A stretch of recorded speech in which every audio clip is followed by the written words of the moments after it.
looking at the history or the future of our children, and that's, my culture teaches me to respect our elders, our women, our veterans, who happen to be, warriors, and our children especially, to respect and care for them.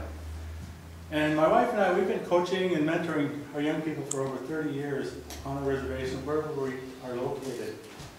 And now, looking ahead, their future is not very bright at all. Okay, so that's who drives me. I've been married for 40 years, I have 4 adult children, and now 7 grandchildren. Just had a new one here just a couple months ago. So, and that's what really drives what I'm looking for as far as the future. And I think my youngest daughter, when the youngest one was born, she came up with a new slogan for us. And our future begins now is what we're going to be pushing out there and looking at the importance of that. Congress today is on pace to set another record. And that record is the most ineffective Congress in history. And they're going to break that record of their last 2 years that they set for themselves the last couple of years. And this year they're scheduled to be in session for, I think, a whole 111 days is what they're scheduled to be in session for. And you heard that Kathy earns her money. Apparently there's $174,000 what their salary is. And years ago they tried to bump their salary up. They tried to give themselves a raise, and they got all kinds of hell from the public. Well, what they started doing after that was reducing the amount of hours, reducing the amount of days that they're in session. This has been in session over 200 days. So now they cut that to about half. Okay? So you look at how they work things, how they're working their magic and working around. And a lot of the issues too is that they're denying people the right to vote too across the country. It hasn't really hit here in Washington very much lately, but it's going to be coming. So we want to protect that also. But we heard somebody mention something about Paul Ryan. Kathy really likes Paul Ryan, and you hear that they're talking about balanced budget. Is what they want to do is create a balanced budget. And how you create a balanced budget is you have to have a certain amount of income, revenues. And you do not want to overspend that, so your expenses want to match that. That's a balanced budget, okay? And what they're doing now is they're saying that they're working on a balanced budget, yet they're cutting taxes, they're cutting the revenues. So the only way to balance the budget is to start reducing expenses. And guess where they're reducing their expenses? On the backs of our women, our children, our veterans, all the poor people. That's exactly where they're doing it. I just seen something on Facebook the other day that they're talking about reducing the expenses for the people, the welfare people that are dependent on the government.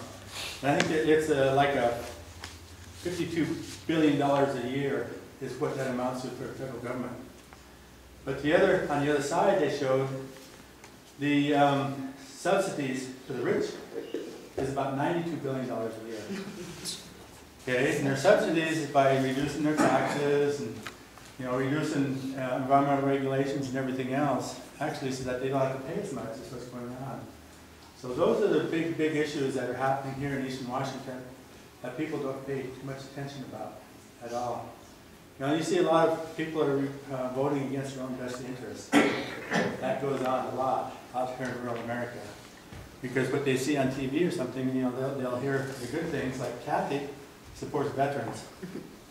Okay, another great big issue was the fire situation that we had last summer. Last summer, we broke records from the years before in wildfires. And people started attacking her about that. And she said, hey, wait, I voted for the wildfire budget. And she actually did, okay? They wanted to increase it by $1.3 billion, the president wanted to, and she voted against that. But then she actually did vote for the budget because the wildfire money was also in Paul Ryan's budget that she voted for, but it was at a hell of a reduced rate. So we didn't have enough money to actually fight the wildfires. So she's right, she voted for the wildfire budget. She votes for veterans. Okay, because veterans is in the budget, but it's at a hell of a reduced rate all the time. All these issues, all these needs that we have in the government are at a reduced rate. So she actually partially tells the truth, and says that she votes for all these issues, which she can say that she does. Okay, but if you dig down a little bit deeper and see exactly what's going on, it's not helping us out at all here in Eastern Washington. And you see that across the country too. So it's really exciting to see so many people here today. And the campaign, our infrastructure is set up right now that we can win this race.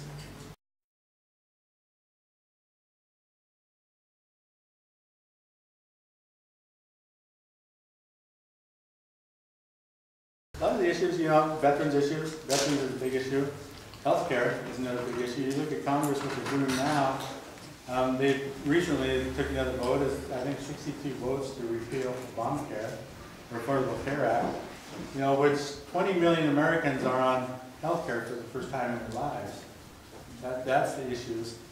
Our children, our young people, we have homeless is going rampant in Spokane, and poverty rates are growing high, and then with the Joe Has a Heart for Kids in February, I think there's 830 children, homeless children in Spokane. And recently, I think it was as early as last fall, they did a survey in Spokane, and there's close to 5,000 students, high school students, that are homeless. Okay? Those are the issues that are important to me, and those are the issues that are important to Eastern Washington. Is those specific issues, the inequality, okay, economy. I understand economies too. Presently, I'm the CEO for the Nez Perce tribe. I was CEO for my tribe, Cabo tribe, for 5 years, and it's great working in those areas. And what we're doing is we're not only building economies on the reservation, but we're building economies in the region, creating jobs, creating new entrepreneurs in those areas. And that's another thing that we need in Eastern Washington also, is looking at the economy and how we can improve that and keep growing that. The environment is another big issue too. We've looked at a couple of different issues. The coal trains, oil trains is a huge issue in Eastern Washington now. Goes right through Spokane, city of Spokane. And you hear about the threats and scaries, the fears of those things derailing and exploding, that kind of thing. We're not capable of doing anything like that. So those are big issues there. Also, the public lands is a huge issue too. Okay, if you see what's going on with some of the militia groups, they're wanting to take over these public lands, either give them back to the state or put them up for sale for private sale. Those are issues that affect us here in Eastern Washington. They affect us greatly in Eastern Washington. You see it every day. The homelessness, Stephanie has scheduled us to do some helping feed the poor. They have what they call Blessings Under the Bridge in Spokane. It's a nonprofit. They feed homeless people every Wednesday evening. Every Wednesday evening. We've gone down there a couple of times and helped them out. And there's 350, 400 homeless people that come to eat there. And that's the ones that are just pretty close by that can walk within walking distance to go there. They also compete with the Union Gospel Mission because they do a similar project too. Okay, so there's a lot of homeless people in Spokane, and many of those are veterans. And you look at the veterans issues and what's going on. My dad's a vet, and he never, ever, ever has received any kind of support from the Veterans Administration.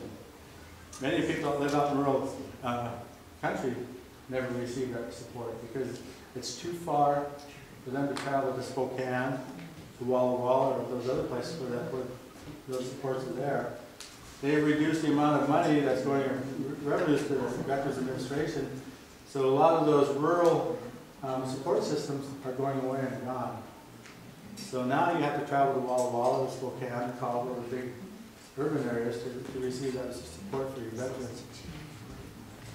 The day after the last election, 2014 election, they closed down the 24-hour emergency service in Veterans Administration Hospital in Spokane. Say it again, Joe. They did what now? The day after, yes, they closed down the 24-hour emergency service at the hospital, at the Veterans Administration Hospital in Spokane, because of revenues, because they don't have the support system to do that. They do provide emergency service, but it's not 24 hours. So you almost have to schedule when you have an emergency. Yeah, like Kathy's family emergency. Yeah. So those are the issues that are important to me. And it's not only important to me, but the issues that are important to everybody in Eastern Washington. And I think that's kind of where my dragging comes from, is just what's in this room here. And what you see out on the streets and traveling throughout the district.